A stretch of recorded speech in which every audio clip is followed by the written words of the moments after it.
They once served their nation in silence. Then they were forgotten, until one day their most personal belongings revealed the truth. In the glass atrium of a government building where bureaucracy twisted like a serpent, security lines snaked endlessly. Outside, rain lashed violently against the tall windows, casting a gray pall over the already tense atmosphere. I sold her. No, her name was Amelia Phoenix Thorne. At 68 years old, her silver-streaked hair pulled back in a neat bun. Dressed in plain but immaculate clothing, she stood perfectly straight in line. Unlike those around her who slouched with impatience or stared at their phones, she kept her eyes forward, hands clasped before her, waiting. The checkpoint hummed with the constant beep of metal detectors and the harried voices of security personnel. Officer Rustin, a man in his 30s with a perpetual frown and a uniform that seemed one size too small for his frame, scanned the line with practiced suspicion. His gaze lingered on Amelia longer than necessary before he beckoned her forward with a sharp gesture. "ID," he said, palm outstretched. Amelia produced an identification card from her purse and placed it in his hand. The lamination was yellowed around the edges. Officer Rustin turned the card over, frowning. "This is expired." "The appointment letter said it would be acceptable," Amelia replied, her voice soft but clear. She reached into her bag and produced an official-looking letter with a government seal. Rustin barely glanced at it before handing it back. "Purpose of your visit today?" "I have an appointment," Amelia answered simply. "An appointment for what?" Officer Rustin pressed, his voice rising just enough to draw attention from nearby travelers. Amelia hesitated. "It is personal." Her vagueness only heightened his suspicion.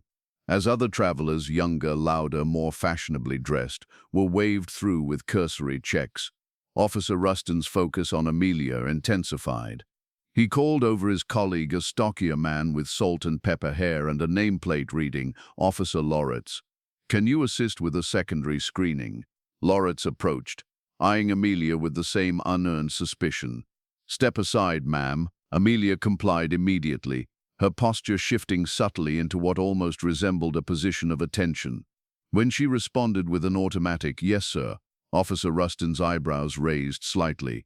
"That bag," he pointed to a worn duffel, separate from the small rolling suitcase she carried. "Open it. May I request a private screening?" Amelia asked quietly. Officer Rustin exchanged glances with Loritz. "No, open it here." Rain still dripped from her oldest coat as she stood before them, dignity intact but patience wearing thin. The checkpoint's fluorescent lights cast harsh shadows across her face as a small crowd of onlookers began to gather, sensing the brewing confrontation. "Is there a problem?" Amelia asked, her voice betraying nothing. "That depends on what you have in the bag," Rustin replied. A group of young office workers had stopped to watch, their morning coffee forgotten in their hands. One woman frowned at the scrutiny being given to the older woman, but said nothing. The rain continued to drum against the windows, providing a soundtrack to the tension. Amelia set the duffel on the table and unzipped it partway. "I would prefer privacy," she repeated. "And I would prefer compliance," Officer Rustin said, his voice harder now. "We can do this here, or we can take you to a room where the questions get a lot more thorough. Your choice." Something flickered in Amelia's wise eyes. Not fear, but a calculation, an assessment. It was the look of someone who had made difficult decisions before. "Very well," she said at last, stepping back. Officer Rustin snapped on a pair of latex gloves with theatrical flair. The snap echoed through the checkpoint, drawing even more attention. "Since you are being difficult, we will do this ourselves." The crowd grew, phones appearing to record the spectacle. Amelia's expression remained neutral, but her eyes betrayed a flicker of something. Not fear, but resignation. She had been here before, in different ways, different places. "What is so important in this bag that you need privacy?" Loretz asked, already unzipping the main compartment. They began removing her possessions one by one, displaying them on the cold metal table. A prescription bottle of pills, a carefully wrapped framed photograph, a dog-eared copy of Tennyson's poems. Each item was extracted with less care than the last. A young office worker whispered to his colleague, "This feels wrong." His friend nodded but kept watching, unable to look away from the quiet humiliation unfolding before them. "What is this?" Rustin held up a small, unusual key. It was ornate and clearly old. "It opened something that should have stayed closed," Amelia replied, her voice steady but distant. The officers laughed. Very mysterious, Rustin mocked. Old spy movie fan, are we? As they continued their search, more personal items emerged, things that should remain private. A handwritten letter, a medical document with test results clearly visible, each displayed for all to see under the harsh lights. Operation Crimson Veil, 1976, Loretz read from a small notebook he had found, mangling the pronunciation. What is that? Your bridge club's secret handshake? Amelia remained silent, eyes fixed forward, as if she had weathered worse storms than this public humiliation. These old people and their secrets, Rustin said loudly enough for the gathering crowd to hear, always think they are more important than they are. Amelia's silence seemed to irritate him further. He dug deeper into the bag, pulling out a small box. "And what is this?" he asked, opening it without permission. Inside was a small metal pin, unmarked but clearly military in design. "A memento," Amelia answered simply. "Of what?" Rustin pressed. "Of people who are gone now." The officer rolled his eyes and tossed the box back onto the table, not bothering to close it. The pin slid out, clattering against the metal surface. Amelia's wise eyes followed it, the first real reaction she had shown. "Careful with that, please," she said, her voice barely above a whisper. "Oh, is it valuable?" Rustin asked with mock concern. "Maybe we should have it appraised." "Not in money," Amelia replied, her gaze firm. The final compartment of the duffel remained. Rustin reached for the zipper with exaggerated slowness, playing to his audience. The crowd had grown to nearly 20 people now, all watching the drama unfold. "Let us see what other ancient treasures we have in here," he said, tugging the zipper. A woman in line stepped forward. "Excuse me, is this really necessary? You have already checked everything else." Rustin glared at her. "Security protocol, ma'am. Please step back." Amelia gave the woman a small nod of appreciation, but her face remained composed, almost resigned. Whatever was in that final compartment, she had already accepted its discovery. The rain intensified outside, drumming against the windows like distant artillery. For a moment, Amelia seemed to be listening to it rather than paying attention to the search. Her mind was elsewhere, in another time, another place where rain had fallen just as heavily. "ID check on the subject," Loretz said into his radio, still suspicious of Amelia's outdated identification. While they waited for a response, Rustin continued his examination of her belongings, holding up a small address book. "Planning to visit friends while you are in town?" he asked. "Some of these addresses are overseas." "Most of those people are dead now," Amelia replied quietly. Something in her tone made even Rustin pause, but only for a moment. His radio crackled. "ID verification inconclusive," came the response. "System shows a Thorne, Isolde M, but the file is restricted. Possible government employee." Rustin's eyes narrowed. "Government employee? What department?" "I am retired," Amelia said. "From what position?" Loretz pressed. "That is classified," she replied, the words automatic as if she had said them many times before. Rustin laughed. "Classified, right, and I am the president." The crowd had grown restless, some muttering about the treatment of the elderly woman. Others filmed more openly now, sensing a potential viral moment in the making. The security officers seemed to feed off the attention, their movements becoming more performative. "This is taking too long," a businessman complained from the back of the line. "Some of us have actual appointments." "Sir, please wait your turn," Loretz called back. "Security cannot be rushed." Through it all, Amelia remained still, watching her possessions being examined and dismissed. Only when Rustin picked up the framed photograph and began to unwrap it did she speak. "Please be careful with that," she said, her voice firmer now. "It is irreplaceable." "Everything is irreplaceable to someone," Rustin replied dismissively, but he did place it down with slightly more care. The photograph remained wrapped, but a corner had come loose. From where she stood, Amelia could see just a glimpse of the image.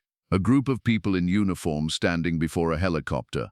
Her eyes lingered on it before returning to their forward gaze. "Nothing suspicious so far," Loretz admitted reluctantly. "Just one more compartment. The most suspicious people hide things in plain sight," Rustin replied, clearly unwilling to admit the search had been unnecessary. He reached for the final zipper compartment. This was the compartment Amelia had been most reluctant to have searched in public. As his hand closed around the zipper pull, a tall, elderly man in a formal military suit entered the atrium from a side door. He moved with purpose toward another checkpoint, accompanied by two younger officers in dress uniform. Amelia saw him, but gave no indication of recognition. Her eyes returned to Rustin's hand as he prepared to open the final compartment of her bag. "Last chance," Rustin said with a smirk. "Anything you want to tell us before we see what you are hiding?" "I am not hiding anything," Amelia replied calmly. "I simply value my privacy." "Privacy is a luxury in security situations," Loretz chimed in as if reciting from a manual. The zipper made a slow, deliberate sound as Rustin pulled it, exposing the contents of the final compartment to the fluorescent lights of the government building lobby. The crowd leaned forward unconsciously, curiosity overcoming their better instincts. "Well, well," Rustin said, reaching inside. "What do we have here?" Rustin pulled out a carefully folded piece of fabric from the final compartment. The material was thick, high quality, and deeply blue in color. As he shook it open carelessly, several people in the growing crowd gasped audibly. It was unmistakably a military uniform jacket, preserved with meticulous care until this moment. "Playing dress-up, are we?" Rustin asked with a smirk, turning the jacket to examine it. His smirk faltered slightly as he noticed the insignia and decorations. Even to his untrained eye, there was something unusual about them. Loretz stepped closer, his expression shifting from mockery to confusion. "These markings," he muttered. "I have never seen some of these before." The uniform bore patches and pins that seemed oddly mismatched to the casual observer. Some recognized military symbols alongside others that were completely foreign. But to anyone with military knowledge, the combination would have been both rare and significant. "Is this some kind of costume?" Rustin asked, his tone still dismissive, but now tinged with uncertainty. "How'd you come by this?" Amelia's eyes never left the uniform as it dangled from Rustin's careless grip. For the first time, emotion flickered across her features. Not anger, but a profound sadness mixed with something that might have been pride. "That is not a costume," she said quietly. "Then what is it?" Loretz pressed. "Because these insignia do not make sense together. They would if you had the proper clearance," Amelia replied. Rustin snorted. "Right, secret agent grandma." He turned the jacket around, displaying it to the gathered crowd like an auctioneer showing off merchandise. "Look at this, folks. Apparently, we have a retired spy in our midst." Some in the crowd laughed nervously, but others had grown silent, uncomfortable with the mockery of an elderly woman. A few had even lowered their phones, no longer finding entertainment in the spectacle. "There are medals here," a woman in the crowd said suddenly. "Those look real." Indeed, several medals were pinned to the uniform jacket, their metal catching the light. They were not the common decorations seen in parades or on Veterans Day. These were specialized, obscure, the kind awarded for operations the public never heard about. "Probably bought at a surplus store." Rustin dismissed her, though uncertainty had crept into his voice. He turned back to Amelia. "Where did you get this?" "It was issued to me," she answered simply. Loretz had been studying the jacket more carefully. "There is a name tag," he said, pointing to a faded patch on the breast. Rustin squinted at it. "Thorne," he read aloud. "Amelia Thorne. So it is yours, or you had it custom-made." "Check the service number," Amelia suggested, her voice still calm, but with an undertone of steel now. "It should match my identification." Loretz looked from the jacket to the ID card they had taken earlier, comparing the numbers. His expression changed subtly. "They match." A man in the crowd, older than most of the others, stepped forward for a better look.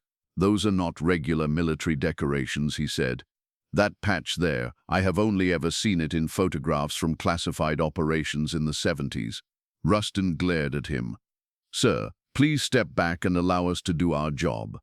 The man raised his hands and retreated, but the damage was done. Doubt had been cast on the officer's assumption that Amelia was simply a confused elderly woman, or worse, someone playing dress-up with military memorabilia. "How did you come by this uniform?" Loretz asked, his tone now slightly more respectful. "I earned it," Amelia said simply. Rustin was unwilling to concede so easily. "Women were not allowed in combat roles during that time period," he said triumphantly, as if catching her in a lie. "Officially," Amelia agreed. Something in the way she said the word made several people exchange glances. The implication hung in the air. What happened officially and what happened in reality could be very different things, especially in military operations. "So, what are you claiming? That you were some kind of secret female soldier?" Rustin's skepticism was clear, but his mockery had lost its edge. "I am not claiming anything," Amelia repeated. "I am simply here for my appointment." The tall military officer who had entered earlier was now standing at the other checkpoint, showing his identification. He glanced over at the commotion, his attention caught by the uniform in Rustin's hands.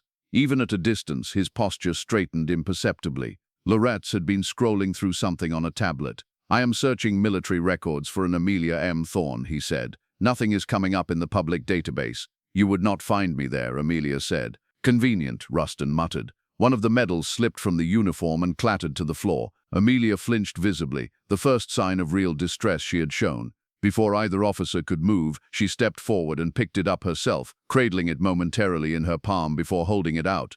"This was awarded after Operation Crimson Veil," she said softly. "3 of us received it. I am the only one still alive." Something in her tone silenced even Rustin temporarily. He took the metal and reattached it to the uniform with surprising care. "What was Operation Crimson Veil?" Loretz asked, curiosity overcoming his official demeanor. "It was the operation name in your notebook," Amelia replied. "And that is all I am permitted to say, even now." The crowd had grown larger, and the atmosphere had shifted. What had begun as public humiliation was transforming into something else, a mystery unfolding in real time.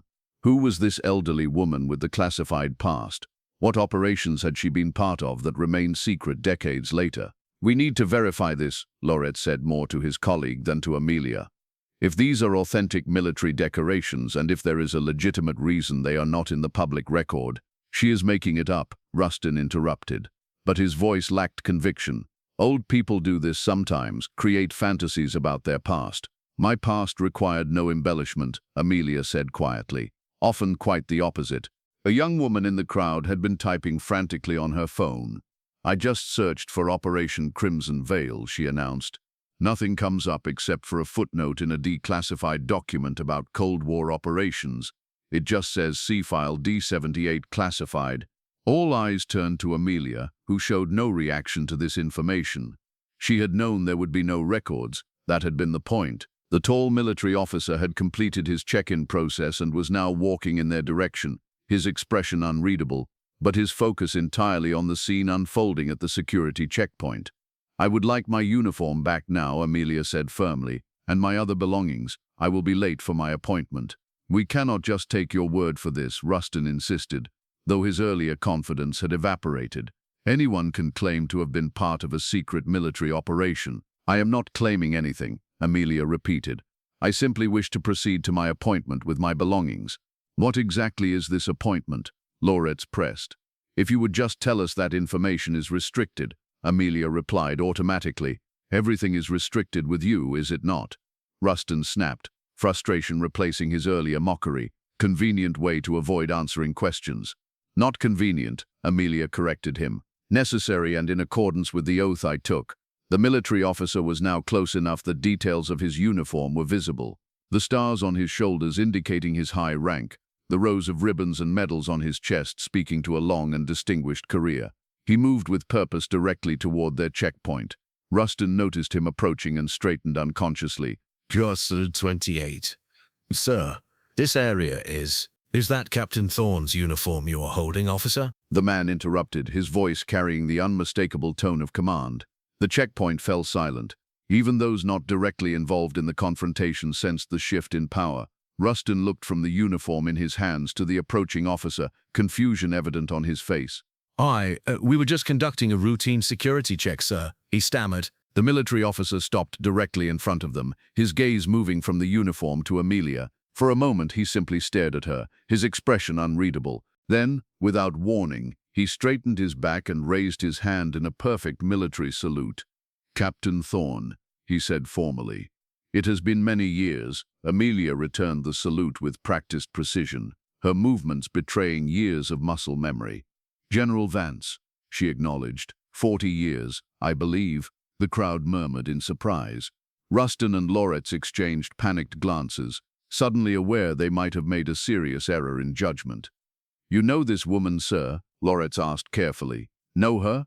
General Vance's eyebrows rose. "Captain Amelia Thorne was one of the finest officers I ever had the privilege of serving with, though I suspect that information has only recently become available to individuals with your clearance level." Rustin still held the uniform, now with considerably more care than before. "Sir, we had no way of knowing." Her file was only declassified last month, General Vance continued, addressing the officers, but looking at Amelia. After all these years, the operations her unit conducted can finally be acknowledged, which is why we are here today. General Vance turned to face the security officers fully, his posture commanding and his voice level but authoritative.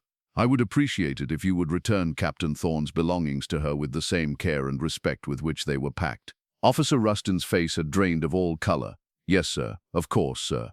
He began carefully refolding the uniform jacket, his earlier mockery replaced with clumsy reverence. We were just following protocol, sir. Protocol includes dignity, officer, General Vance replied. Something worth remembering. Loretz had already begun gathering Amelia's personal items, handling each with exaggerated care. The crowd watched in fascination as the power dynamic shifted completely. Phones were still recording, capturing the transformation from humiliation to vindication. Captain Thorne is here to receive the Distinguished Service Cross. General Vance announced loudly enough for those nearby to hear, an honor that could not be bestowed earlier due to the classified nature of her service. A murmur ran through the gathered onlookers. The Distinguished Service Cross was the second highest military decoration that could be awarded to a member of the United States Army, just below the Medal of Honor. It recognized extraordinary heroism in combat.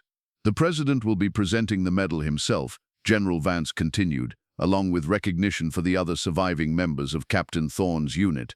Rustin handed the uniform jacket back to Amelia, now wrapped in respectful silence. She took it with a small nod, her fingers brushing over the fabric with familiarity.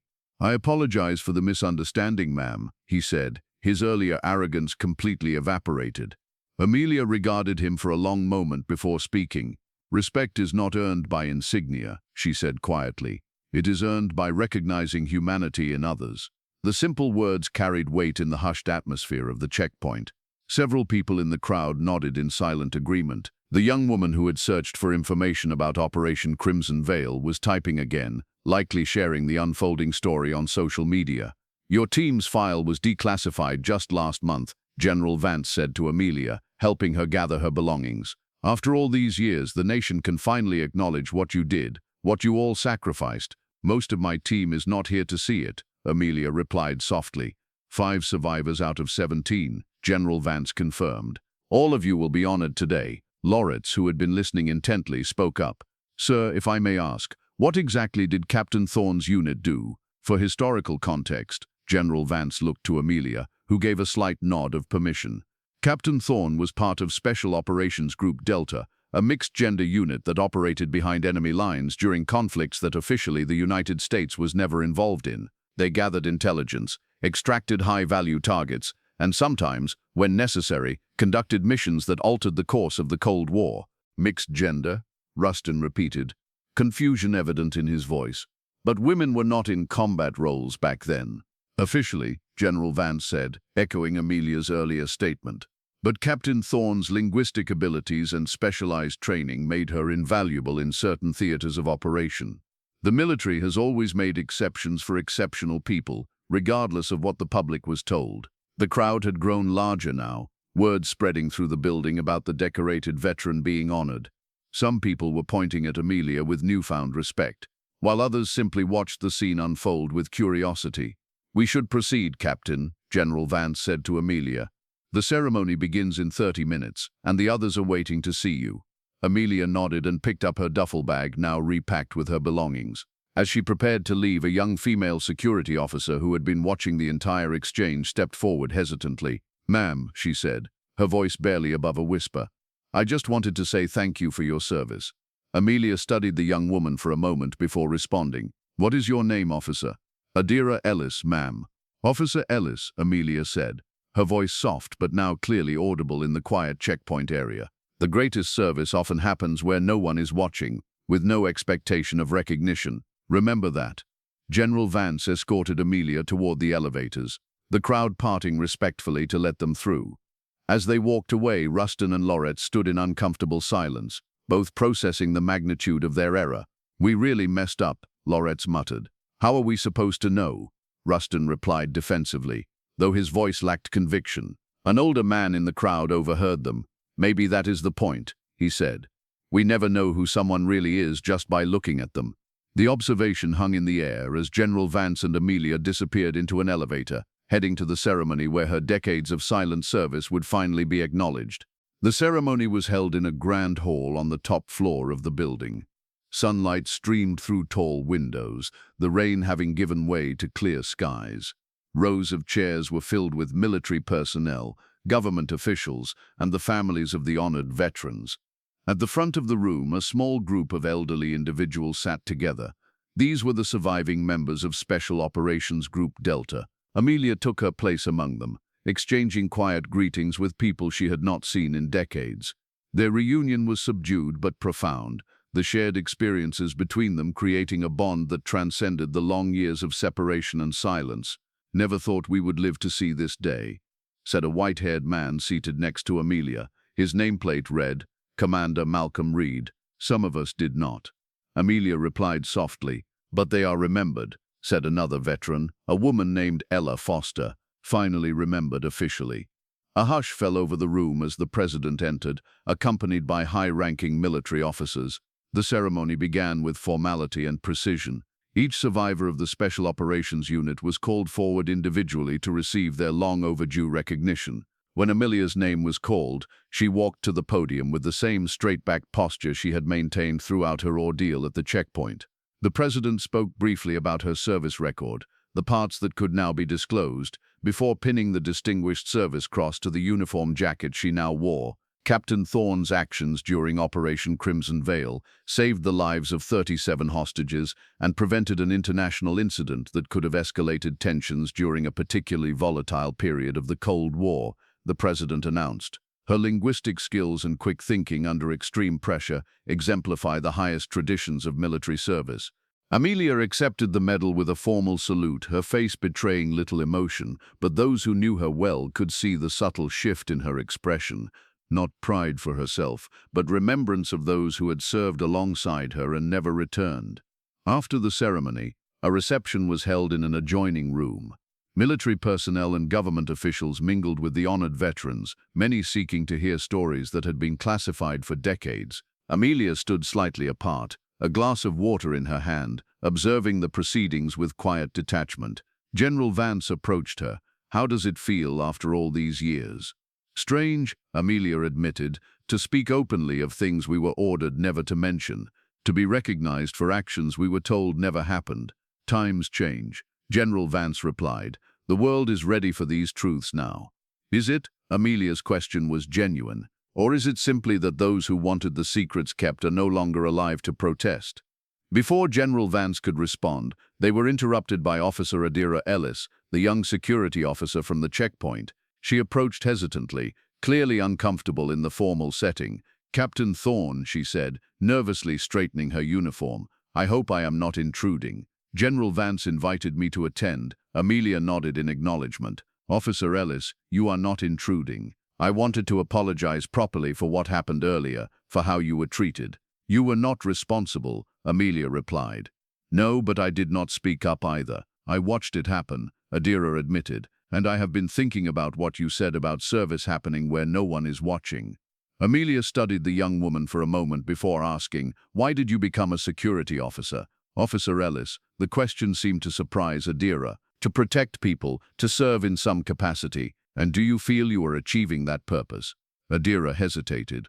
"Not always. Sometimes it feels like we forget why we are there. It becomes about authority rather than service." Amelia nodded, a subtle approval in her expression, a common hazard in any position of power, no matter how small. "How did you handle it?" Adira asked suddenly. "The disrespect, I mean. Not just today, but throughout your career. It must have been so much worse back then, being a woman in that role." "With dignity," Amelia replied simply. "Not because I always felt dignified, but because maintaining dignity deprives others of the power to diminish you."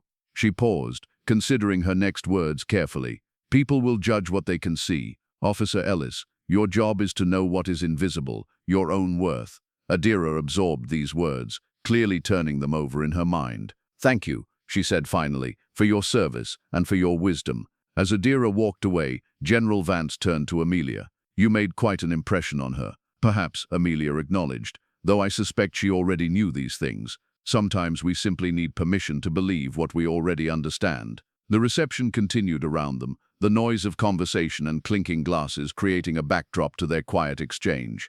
Through the windows, the late afternoon sun cast long shadows across the room, highlighting the medals and insignia that adorned the uniforms of those present. "Will you tell them?" General Vance asked after a moment. "The full story of Operation Crimson Veil, now that it is declassified." Amelia looked out at the gathering, the officials eager for heroic tales, the reporters hoping for dramatic revelations, the younger military personnel seeking inspiration. She thought of the checkpoint, of her private things displayed publicly, of secrets dragged into the light. "No," she said finally, "some things belong to those who live them. Recognition is one thing, exhibition is another." General Vance nodded in understanding. "Always the most private of heroes, Amelia." "Not a hero," she corrected him. "Simply a soldier who did what was necessary." As the reception drew to a close, Amelia gathered her belongings, the duffel bag now containing her newly awarded medal alongside the uniform that had revealed her identity. She made her way toward the exit, exchanging brief farewells with her former comrades. Outside, the rain had stopped completely, leaving the streets washed clean and the air fresh with possibility. Officer Adira Ellis was waiting near the building entrance, no longer in her security uniform but in civilian clothes. "Captain Thorne," she called, approaching Amelia. "I hope this is not inappropriate, but I was wondering if I could walk with you for a bit. I have some questions about service, about finding meaning in it." Amelia studied the young woman for a long moment before nodding. As they walked away from the government building together, the older woman began to share not the classified details of her missions, but the deeper truths about duty, respect, and the quiet courage required to stand tall in a world that often tries to diminish you. Behind them, the government building stood gleaming in the late afternoon sun. Its security checkpoint continued to process people, some important, some ordinary, all deserving of the same basic dignity that Amelia Thorne had fought for throughout her remarkable life. This story illustrates how deceptive appearances can be and that the greatest courage can sometimes be found in the most unexpected places. True heroes do not live in headlines, but in hearts and in their silent actions.